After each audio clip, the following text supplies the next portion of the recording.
Assalamualaikum warahmatullahi wabarakatuh. Perkenalkan, nama saya Maulana Adam Pratama dengan NIM 511201263. Di sini saya akan menjelaskan unsur ekstrinsik atau latar belakang pengarang. Dikutip dari laman bisnis.com, penulis usia 70 tahun terbitkan buku Candi Borobudur. Kendati sudah menginjak usia 70 tahun, Lili T. Erwin tetap aktif menulis. Terkini dirinya menerbitkan buku bertajuk Explore Borobudur, 100 Destinasi Instagramable. Kutip dari siaran resmi Pemkab Magelang, Lilia mengatakan beberapa tahun terakhir ini publikasi potensi wisata sekitar Borobudur di media massa dan media sosial semakin tinggi. Hal ini terjadi tidak hanya karena upaya pemerintah untuk menjadikan Borobudur sebagai destinasi pariwisata super prioritas Bali baru, tetapi juga karena peran pegiat pariwisata tanah air. Buku Explore Borobudur yang diterbitkan Gramedia Pustaka Utama ditulis Lili bersama dengan suaminya, Abang Erwin, dan seorang CEO writer Ima T. Hardirman. Waktu penulisan dan penyusunan membutuhkan waktu 3 bulan. Sebelum menulis, dia banyak melihat di Instagram destinasi apa saja yang banyak dikunjungi wisatawan.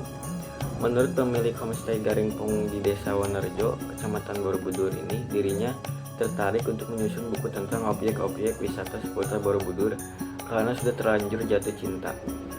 Lee mengisahkan seolah ada kekuatan besar yang membuatnya sangat mencintai Borobudur, terutama budaya dan keramahan masyarakat sekitarnya.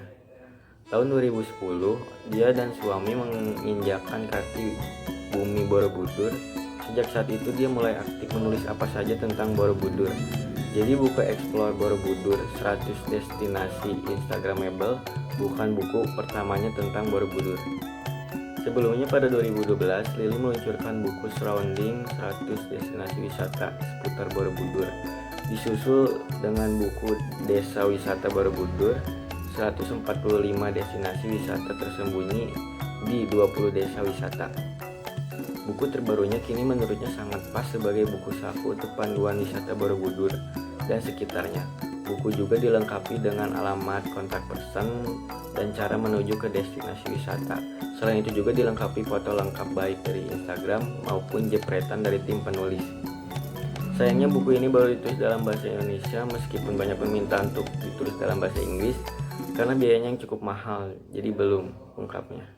Terima kasih. Assalamualaikum warahmatullahi wabarakatuh.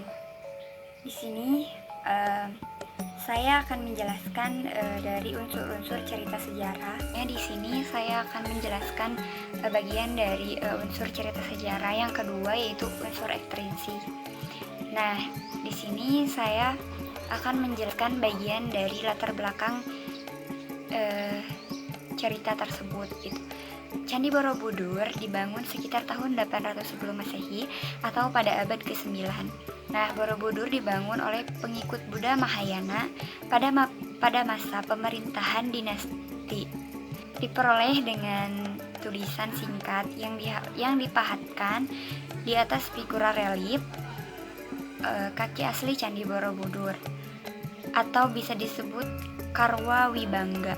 Diperkirakan didirikan oleh Raja Samaratungga di Wangsa Shailendra sekitar tahun Caka 746 atau bisa disebut 824 Masehi, dan baru dapat diselesaikan oleh putrinya yang bernama Diah Ayu Pramodawardhani pada sekitar tahun 847 Masehi.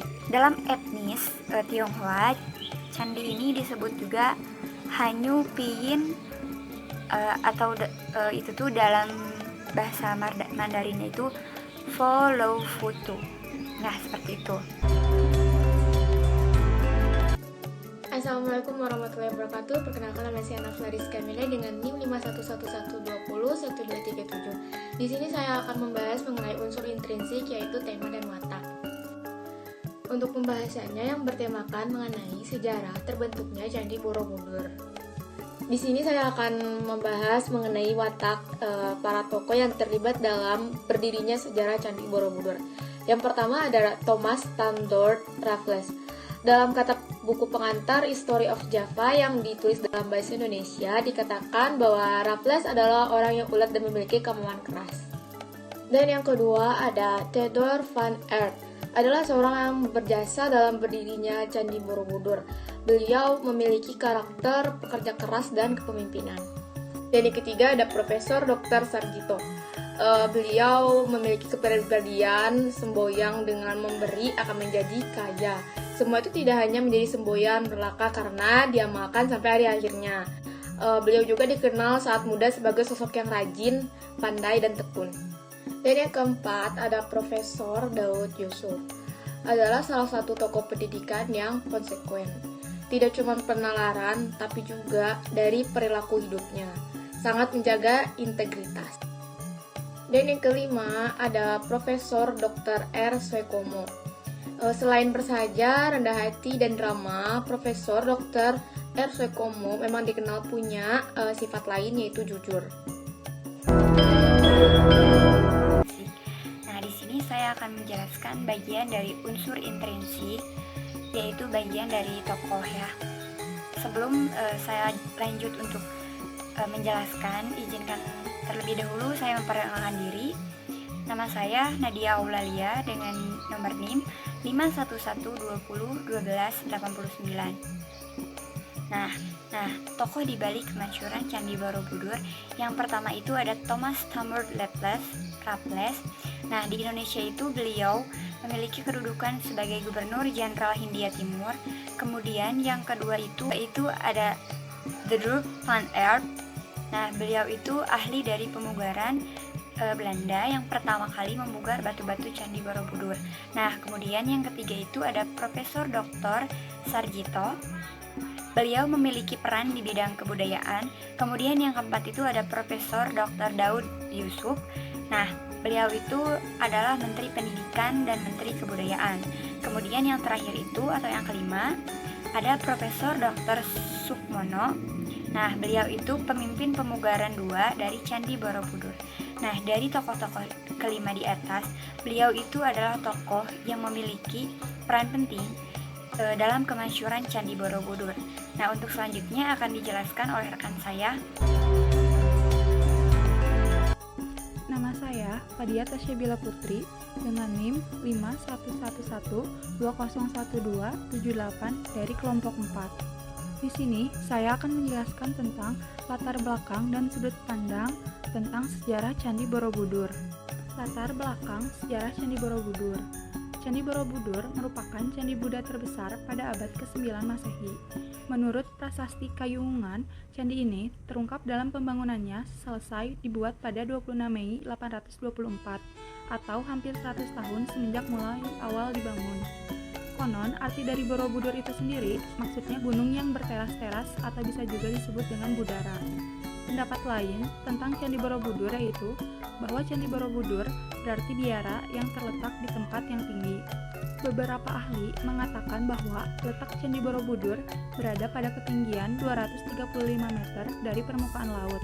Pemikiran itu berdasarkan studi dari para ahli geologi membuktikan bahwa Candi Borobudur pada saat itu adalah sebuah kawasan danau yang besar sehingga sebagian besar desa-desa yang berada di sekitar candi berada pada ketinggian yang sama, termasuk Candi Pawon dan Candi Mendut.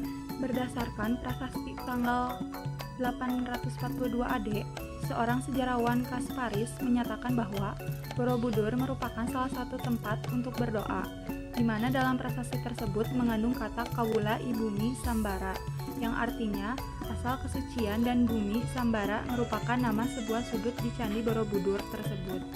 Setiap lantai pada Candi Borobudur terdapat tema-tema yang berbeda karena pada setiap tingkat tersebut melambangkan tahapan kehidupan manusia. Hal ini sesuai dengan ajaran Buddha Mahayana bahwa setiap orang yang ingin mencapai tingkat kesempurnaan sebagai Buddha harus melalui setiap tahapan kehidupannya. Pada setiap lantai di Candi Borobudur terdapat relief-relief yang bila dibaca dengan runtut akan membawa kita memutari candi searah jarum jam. Sudut pandang hayati. Ketua Badan Kerjasama Antara Parlemen atau BKSAP, Dewan Perwakilan Rakyat RI, Dr. Haji Fadlizon, SSMSC, mengatakan bahwa Candi Borobudur banyak menyimpan cerita dari berbagai aspek sebagai arsitektur dari masa lalu yang luar biasa. Cerita-cerita relief yang begitu panjang tentang kehidupan, tentang filosofi, tentang keadaan-keadaan di zaman lampau. Sebuah kekayaan nasional yang bisa membuat kita bangga menjadi orang Indonesia, dan memang jati diri bangsa Indonesia berangkat dari apa yang ada di masa lalu, dan apa yang di masa lalu itu adalah continuity ke masa kini dan juga ke masa yang akan datang. Menurut peneliti Pusat Penelitian Biologi LIPI, Profesor Dr. Insinyur Ibnu Marianto, MSI, yang menyampaikan tentang mamalia dalam kisah Lalita Vistara, Candi Borobudur, berikut satwa terikut dalam penyebaran atau perdagangan masa lalu. Lalita Vistara Candi Borobudur adalah relief cerita yang mengkisahkan perjalanan hidup Buddha dari dalam kandungan sampai dengan kehidupan terakhirnya di surga Tusita, dengan pengajaran satu di Taman Rusa di Resipatana, Varanasi. Akulturasi kebudayaan Jawa mengekspresikan kisah Buddha Gautama di relief Lalita Vistara untuk mempermudah penyebaran agamanya. Contoh materi satwa diambil dari Jawa asli. Makna dan simbol seperti waktu, lokasi atau posisi, habitat, dan transportasi itu semua merupakan makna kehidupan. Mamalia utama Lalita Vistara merupakan simbol kelanggengan kehidupan ekosistem, seperti singa, harimau sebagai pemangsa puncak atau penjaga alam, gajah Jawa sebagai megaherbivore. Di dalam ilmu biologi merupakan contoh satwa yang memiliki peran yang penting dalam menjaga keseimbangan ekosistem di lingkungan habitatnya. Assalamualaikum warahmatullahi wabarakatuh. Nama saya Naufal Muhammad Jetki, NIM 5111201238. Gaya bahasa yaitu pemanfaatan kekayaan bahasa, keseluruhan ciri bahasa sekelompok penulis sastra dan cara khas dalam menyampaikan pikiran dan perasaan. Gaya bahasa yang digunakan dalam cerita Candi Borobudur yaitu menggunakan gaya bahasa yang universal atau dapat dimengerti semua orang, dapat menggambarkan detail secara luas dan ringkas, dan dapat mengembangkan makna yang digunakan. Amanat adalah pesan moral yang ingin disampaikan si pengarang kepada si pembaca, baik lisan maupun tulisan. Amanat yang bisa diambil dari cerita Candi Borobudur yaitu kita sesama manusia harus saling menghargai, kita harus menjadi seorang yang pekerja keras dan gigih, kita juga tidak boleh cepat putus asa dan menyerah. Kita juga harus yakin kepada diri kita sendiri bahwa kita bisa untuk mencapai yang kita inginkan. Terima kasih. Nah, kemudian dengan demikian sanggup ditarik kesimpulan ya, bahwa Candi Borobudur itu berdiri oleh bangsa atau oleh wangsa Sailendra. Nah, ataupun yang populernya itu dalam sejarah yaitu wangsa Sailendra, karena dalam sejarah itu perjuangan untuk menjunjung tinggi dan menggunakan agama Buddha Mahayana itu yaitu bangsa atau wangsa Sailendra. Nah, sekian dari saya. Wassalamualaikum warahmatullahi wabarakatuh.